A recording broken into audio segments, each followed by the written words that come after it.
Allahu Akbar, Allahu Akbar, Allah. Ucapkan niat aidin wal faizin. Mohon maaf lahir dan batin kepada semua bapak dan ibu-ibu, baik dewan guru.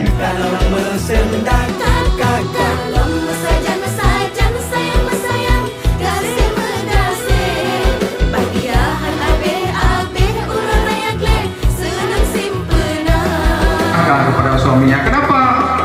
Karena kewajiban seorang suami itu sangat besar terhadap istri. Oleh karena itu, makanya perempuan durhaka kepada suami.